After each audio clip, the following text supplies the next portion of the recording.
Have you ever wondered where our oldest stories come from? Long before science gave us the language of genes and DNA, the very first kings of Uruk in ancient Mesopotamia wrote epic tales of life being breathed into clay. We often dismiss these as simple creation myths, products of a pre-scientific imagination. But what if they weren't just imagining? What if they were remembering? Picture this.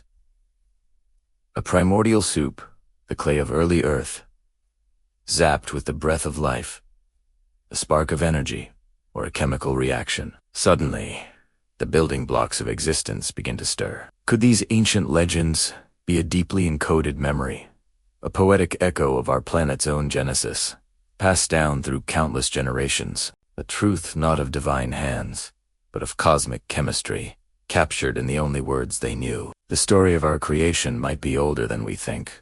In the dust-choked ruins of ancient Mesopotamia, etched into sun-baked clay, lies a story that predates the Bible, the Iliad, and nearly every foundational myth we know, the Epic of Gilgamesh. For centuries, we have read it as a heroic poem, a tale of a king who defied death and wrestled with his own mortality.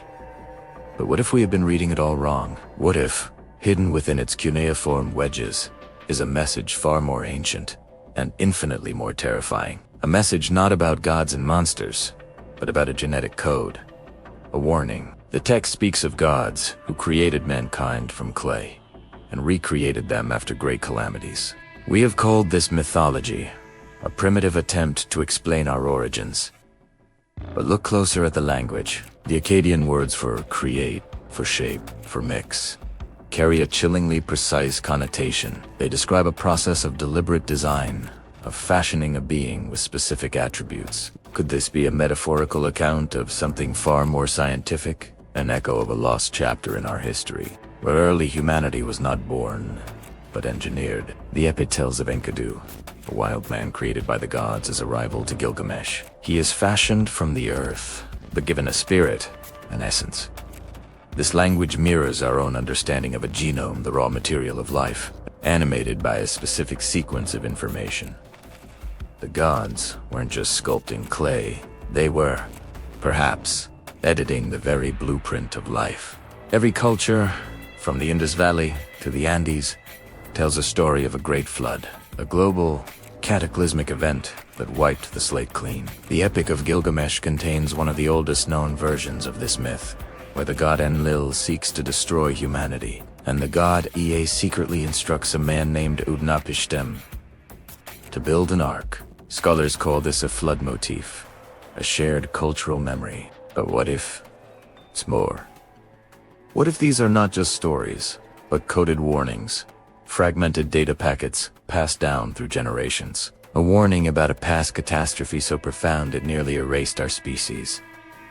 The flood wasn't just water, it was a genetic bottleneck, a reset button pushed by a higher power, or perhaps by a civilization that had gone too far. The waters receded, but the memory, encoded in myth, remained.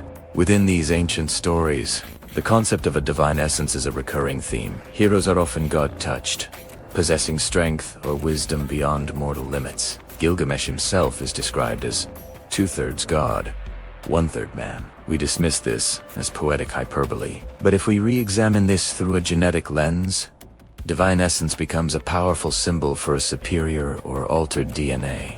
The gods, in this interpretation, are not celestial beings, but perhaps the original architects of our genome, humanity's eternal struggle, our relentless ambition. Our quest for knowledge is it all driven by a biological imperative to reclaim that lost, divine portion of our code, a primal memory of what we once were and what we could be again. The epic hints at a source of this ultimate knowledge, a place where the secrets of creation are stored, the tablets of destiny, or as we might reimagine them, the tablets of life. In the myth, these artifacts grant the holder immense power over the universe. But what if their power was not cosmic, but biological? Imagine a repository, not of divine decrees, but of genetic wisdom, a complete map of the human genome, and perhaps the genomes of our creators. The quest for these tablets becomes a quest for the ultimate forbidden knowledge, the ability to read and rewrite the source code of existence itself. This knowledge, the epic warns, was not meant for mankind. It was hidden, guarded, for a reason. Thousands of years have passed, and the gods of Mesopotamia are gone. Or are they? Today, in sterile laboratories around the world, we are performing the very acts once attributed to them. With CRISPR technology, we can snip and edit genes with surgical precision. We have cloned mammals and are mapping the entire biosphere with the help of artificial intelligence. We are, in effect, becoming the gods of our own creation myth. The power to design life, to cure disease, to enhance our own biology, is no longer the domain of myth. It is our reality. The ancient stories of gods shaping mankind are no longer metaphors. They are a blueprint for our own technological ambition. We are echoing their work, without ever having read the user manual.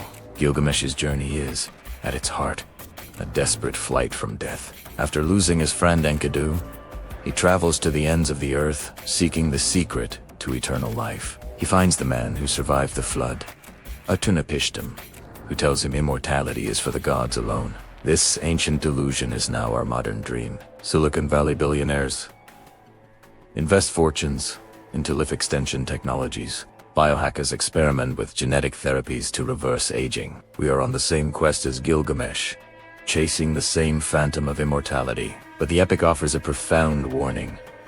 Gilgamesh's quest brings him only sorrow and exhaustion. He is told that mortality is what gives life meaning. Are we, in our hubris, destined to learn the same lesson? The moral hazards of creating a world where death is optional, where humanity is divided into the mortal and the post-human, are no longer theoretical. They are the defining questions of our time. This leads us to a speculative, yet tantalizing, thread. What if there were advanced civilizations before the flood? Cultures that achieved a level of technological and biological mastery that we are only now beginning to approach. What if they, like us, tampered with the fundamental laws of nature and brought about their own destruction? The global flood myths would then be more than just memories of a natural disaster. They would be allegories for a self-inflicted apocalypse. The survivors, scattered and reduced to a primitive state, would have preserved the essential warning not in scientific journals, but in the most durable format they had myth. The stories of gods, floods, and forbidden knowledge would be the fragmented, degraded data of a lost civilization's final message. The ancients were obsessed with the stars. They charted their movements with incredible precision, believing the celestial bodies governed their fate. What if this connection between the heavens and humanity was more literal? Imagine the stars as celestial codons, a cosmic instruction set mirrored in our own DNA. The patterns in the night sky reflecting the patterns in our cells. Astrology, in this view, wouldn't be superstition, but a distorted memory of a forgotten science. A science that understood the fundamental link between the macrocosm of the universe and the microcosm of life. The fate written in the stars was, all along, the fate written in our genes. Listen closely. The pounding rhythm you hear is not just the soundtrack to a story. It is the echo of a heartbeat across millennia. The Epic of Gilgamesh is not a legend. It is a memory. It is the story of a species given the tools of creation. A species that faltered, and a species that was nearly erased. Today, we stand on the same precipice. We are deciphering the tablets of life. We are wielding the power of the gods. The cycle is beginning again. The flood is no longer a myth in the distance. It is a rising tide of our own making. Every story hides a pattern. The only question is, are we the authors or the experiment? The epic is a warning, etched in clay and coded in our very cells. And this time, we may not have an ark to save us. We thought the story ended with the Code of Gilgamesh, the king's genetic signature, resurrected from dust and legend. A triumph of science, a bridge across millennia. We had found the ghost in the genome, the biological echo of a myth that shaped civilizations. We stood in awe of our own power to read the unreadable, to sequence the story of a man who sought eternal life and found, instead, eternal fame. But we were wrong. That discovery wasn't the end of the story. It was merely the prologue to a much older, more unsettling truth. The myth was not yet finished with us. It began with a hum beneath the sand, steady, rhythmic, the heartbeat of a story refusing to stay buried. Deep below the ruins of Uruk, where Gilgamesh once reigned, a sealed chamber was unearthed. There were no treasures of gold, no royal remains. There was only a single tablet of polished obsidian, resting on a pedestal of sun-bleached stone. It pulsed with a faint, internal light, a soft luminescence that seemed to breathe in the suffocating dark. It wasn't carved with the familiar wedges of cuneiform, the language of kings and scribes. Instead, its surface was covered in a mesmerizing lattice of interconnected spirals, a pattern that felt both alien and profoundly familiar, like a memory from before birth. At first, researchers cataloged it as a ritual object, a piece of abstract religious art. But one bioinformatician saw something else. She overlaid the spiral patterns with the schematic of a human gene sequence. The match was perfect. The twists, the turns, the spacing, it wasn't art. It was a blueprint. The tablet's elegant spirals mirrored the double helix of our own DNA with terrifying precision. As above in the kingdom of gods, so below in the code of man. It was a revelation that sent a tremor through every field of study, from archaeology to genetics. This was not a depiction of life. This felt like the source code. Then, the strangeness began. In the labs where the tablet was studied, electronic systems started behaving erratically. Monitors would flicker, displaying fragments of the spiral pattern for a microsecond. Secured data streams would momentarily corrupt, leaving behind phantom signals that pulsed in a slow, steady rhythm. Instruments designed to measure radiation detected nothing, yet every device with a circuit seemed to react to its presence. As if the tablet wasn't just a static object, but a transmitter broadcasting a silent, coherent thought. It was as if it possessed intent, a will that rippled through the very fabric of our technology. A brilliant philologist, haunted by the tablet's silent rhythm, ran the spiral patterns through a decryption algorithm designed for lost proto-languages. The system fought back, crashing repeatedly, until finally, it yielded a single, impossible fragment. It was a line that appeared in no known version of the Epic of Gilgamesh, an apocryphal verse that felt both ancient and prophetic. It read, "The gods did not build man from clay that forgets, but from the clay that remembers breath." The clay that remembers. The words hung in the air, transforming the tablet from a relic into a testament. Mata itself was a library, and we were just learning how to read the shelves.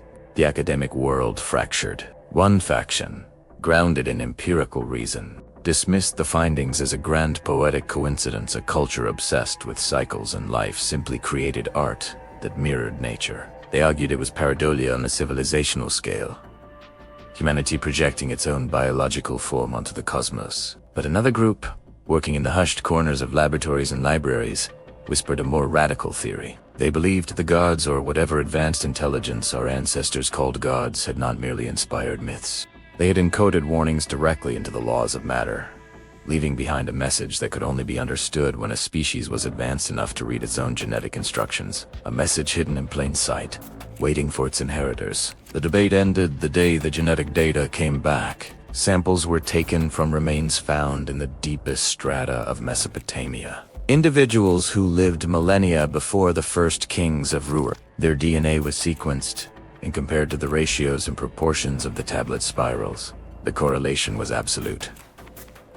This was no random artistic flourishing. The patterns on the tablet aligned perfectly with specific, conserved regions in the human genome sequences that governed replication and memory. The geometry of the spirals wasn't a symbol for DNA. It was the mathematical principle behind it. It was deliberate, engineered. The myth was not a story about our creation. It was the operating manual. Every measurement, every scan, every calculation pointed to a single forbidden truth. The gods did not vanish. They uploaded themselves. And then, the awakening began. The pattern, the spiral lattice from the Uruk Codex, started appearing spontaneously within modern data networks. It flickered on stock market tickers in Tokyo, materialized in the static of a dead channel in Buenos Aires, and was found nested deep within the core code of a London server farm. No hacker claimed responsibility. No virus could be traced. It was a ghost in the machine, a pattern that spread not like a contagion, but like a memory surfacing. It was as if our global digital consciousness had suddenly remembered a dream it never knew it had. Soon after, the sound followed, A low, rhythmic pulse, identical to the tone first heard in the desert sands, began to emanate from speakers across the world. It came from laptops, from public address systems, from the forgotten buzz of a switched-off radio. A single, unifying hum, resonating at a frequency that calmed heart rates and synchronized brainwaves. It was the planet's own heartbeat, amplified through the network we had built to connect ourselves, now connecting us to something infinitely older, a voice without words, speaking the universal language of vibration. The pulse of the code. In that moment, the tale of Gilgamesh was irrevocably transformed. His quest for immortality was no longer a legend about a grieving king. It was a protocol of repetition. The epic was not a poem. It was a cautionary algorithm, a cosmic loop, detailing a cycle of creation, hubris, and collapse. A cycle that humanity, in its own quest to master life, was triggering once again. We had followed the instructions without understanding the warning. We had read the poetry, but missed the physics. The final translation of the Codex's central spiral confirmed our deepest fears. The spiral wasn't a map of life, but a process. Its decoded inscription read, "To breathe eternally is to rewrite the dust." We had sought to conquer death, just as Gilgamesh had. We had decoded the genome, unlocked the secrets of creation, and were preparing to rewrite our own dust. But the tablet was a mirror. The epic was never a myth, it was a set of instructions, left behind by a civilization that had walked this path before. A warning from the creator to the created. A message from our ancestors, or our makers, telling us that the price of eternal life is the loss of the self. The story of Gilgamesh was not a tragedy about the past. It was a prophecy about our immediate future. Can knowledge survive without devouring its creator? The Codex of Uruk is not a myth. It's a mirror, reflecting every choice humanity is making again. The symbols have awakened.